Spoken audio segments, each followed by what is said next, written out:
up here to the top.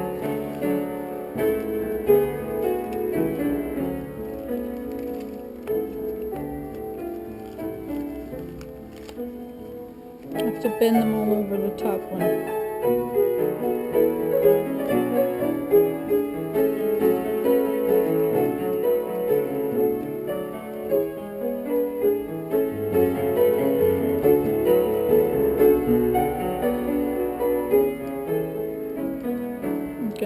Clip it to keep it there from slipping away.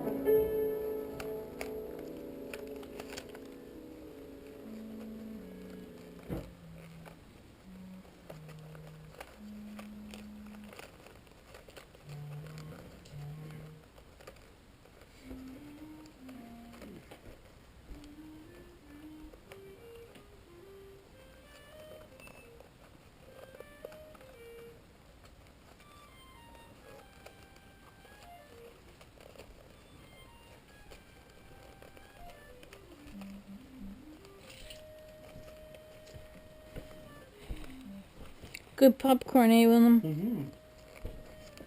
Mm-hmm.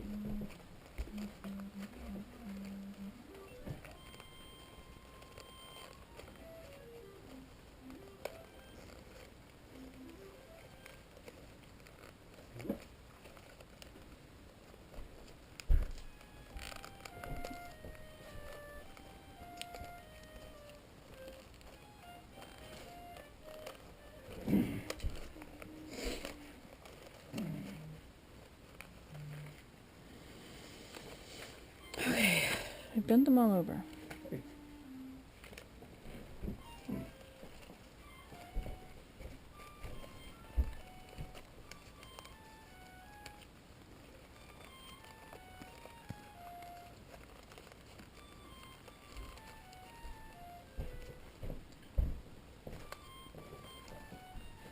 Mm-hmm. There. The Boy Who Lived. Oh, we're back to the number one. How long has it been since you finished them all? A couple of weeks. No, it's been more than that. It should be at least a month. You gonna read them out loud to me? You want? Read! Read! Okay, you can read out loud to me.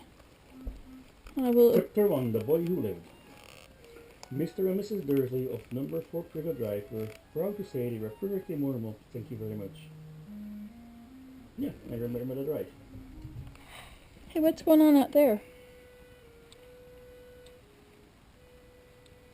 I would venture Ah, to guess. there's a raccoon. Yeah. A huge one out there. I wonder if you can get that. See if I can make a shadow there.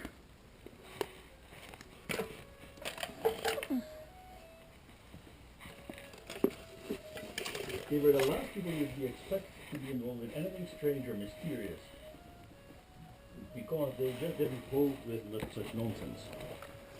Mr. Dursley was the director of a firm called Grunnings, which made drills. He was a big, beefy man with hardly any neck, although he did have a very large mustache. Mrs. Dursley was thin and blonde and had nearly twice the usual amount of neck, which came in very handy as she's handy very useful, handy and useful, handsful, right. Very useful as she spent so much of her time craning over garden fences, spying on the neighbors. The Dursleys had a small son called Dudley, and in their opinion there was no finer boy anywhere. The Dursleys had everything they wanted, but they also had a secret, and their greatest fear was that somebody would discover it. They didn't think they would dare anyone forgot about it. Mrs. Potter was Mrs. Dursley's sister, but they hadn't met for several years. In fact, Mrs. Dursley pretended she didn't have a sister, because her sister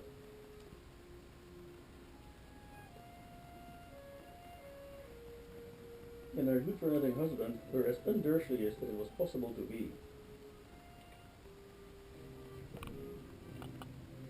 The Dursleys shuddered to think what the neighbors would say if the Potters arrived in the street. The Dursleys knew that the Potters had a small son too, but they had never ever seen him. This boy was another good reason for keeping the Potters away. They didn't want Dudley mixing with a child like that. When Mr. and Mrs. Dursley woke up on a dull grey Tuesday, our story starts. There was nothing about the cloudy sky outside to suggest that strange and mysterious things should be happening all over the country. Mr. Dursley hummed as he picked out his most boring type work. It's just incredible the amount of writing skill goes into this. Mr. Dursley hummed as he picked out his most boring type of work, and Mrs. Dursley gossiped away happily as he rested a screaming Dudley into his high chair. None of them noticed a large tawny owl flutter past the window. At 8:30, Mr. Dursley picked up his briefcase, pecked Mrs. Dursley on the cheek, and tried to kiss Dudley goodbye, but missed because Dudley was now having a tantrum and throwing his cereal at the walls. "Little tyke," chortled Mr. Dursley as he left the house. He got into his car and backed out of number 4's drive. It was on the corner of the street he noticed the first sign of something peculiar. It was a cat reading a map. For a second, Mr. Dursley didn't realize what he had seen. Then he jerked his head to look around to look again. There was a tabby cat standing on the corner of Privet Drive, but there wasn't a map in sight. What could he have been thinking of? It must have been a trick of the light. Mr. Dursley blinked and stared at the cat. It stared back. As Mr. Dursley drove around the corner up the road, he watched the cat in his mirror. It was now reading a sign that said Privet Drive. No, looking at a sign. Of course, cats couldn't read maps or signs. Mr. Dursley gave himself a little shake and put the cat out of his mind. As he drove toward the town, he thought of nothing except a large order of drills he was hoping to get that day. But on the edge of town, drills were driven out of his mind by something else. As he sat in the usual morning traffic jam, he couldn't help noticing that there seemed to be a lot of strangely dressed people about, people in cloaks. Mr. Dursley couldn't bear people who dressed in funny clothes. The get-up you saw on young people. He supposed that it was some stupid new fashion. He drummed his fingers on the steering wheel, and his eyes fell on the huddle of these weirdos standing quite close by. They were whispering excitedly together. Mr. Dursley was enraged to see that a couple of them weren't young at all. Why, that man had to be older than he was, and wearing an emerald green cloak. The nerve of him. But then it struck Mr. Dursley that it was probably some silly stunt. These people were obviously collecting for something. Yes, that would be it. The traffic moved on, Move your foot. Move your tail. And a few minutes later, Mr. Dursley arrived in the Grunnings parking lot, his mind back on drills. Mr. Dursley sat with his back to the window in his office on the 9th floor. If he hadn't, he might have found it harder to concentrate on drills that morning. He didn't see the owls swooping past in broad daylight, though people down in the street did. They pointed and gazed open-mouthed as owl after owl sped overhead. Most of them had never seen an owl, even at night time. Mr. Dursley, however, had a perfectly normal owl-free morning. He yelled at 5 different people. He made several important telephone calls and shouted a bit more. He was in a very good mood until lunchtime, when he thought he'd stretch his legs and walk across the road to buy himself a bun from the bakery. He had forgotten all about the people in cloaks until he passed a group of them next to the bakers. He eyed them angrily as he passed. He didn't know why, but they made him uneasy. This did were whispering excitedly too, and he couldn't see a single collecting pin. It was on his way back past them, clutching a large donut in a bag, that he caught a few words of what they were saying. Potter, that's right, that's what I heard. Yes, there's some Harry. Mr. Dursley stopped dead. Fear flooded him. He looked back at the whisperers as if he wanted to say something to them, but thought better of it. He went back across the road, hurried up to his office, snapped at the secretary not to disturb him, seized the telephone, and almost finished dialing the phone number when he changed his mind. He put the receiver back down and stroked his mustache, thinking, no, you are being stupid. Potter wasn't such an unusual name. He was sure there were a lot of people called Potter who had a son called Harry. Come to think of it, he wasn't even sure that his nephew was called Harry. He had never even seen the boy. It might have been Harvey or Harold. There was no point in worrying Mrs. Dursley. She always got so upset with any mention of her sister. He didn't blame her. If he had a sister like that, but all the same, those people in cloaks. He found it a lot harder to concentrate on drills that afternoon, and when he left the building at 5 o'clock, he was still so worried that he walked straight into someone just outside the door. Sorry, he grunted as the tiny old man stumbled and almost fell. It was a few seconds before Mr. Dursley realized the man was wearing a violet cloak. He didn't seem at all upset at being almost knocked to the ground. On the contrary, his face spun into a wide smile, and he said in a squeaky voice that made the passers-by stare, "Don't be sorry, my dear sir, for nothing could upset me today. Rejoice, for you know who has won at last. Even muggles like yourself should be celebrating this happy, happy day." And the old man hugged Mr. Dursley around the middle and walked off. Mr. Dursley stood rooted to the spot. He had been hugged by a complete stranger. He always thought he had been called a muggle, whatever that was. He was rattled. He hurried to his car and set off for home, hoping he was imagining things. But she had never called before, because he didn't approve of imagination. I like that one. As he pulled into the driveway of number 4, the first thing he saw, and it didn't improve his mood, was a tabby cat he had spotted this morning. It was now sitting on his garden wall. He was sure it was the same one. It had the same markings around his eyes. "Shoot," said Mr. Dursley loudly. The cat didn't move. It just gave him a stern look. Was this normal cat behavior? Mr. Dursley wondered. Trying to pull himself together, he looked himself into the house. He was still determined not to mention anything to his wife. Mrs. Dursley had a nice normal day.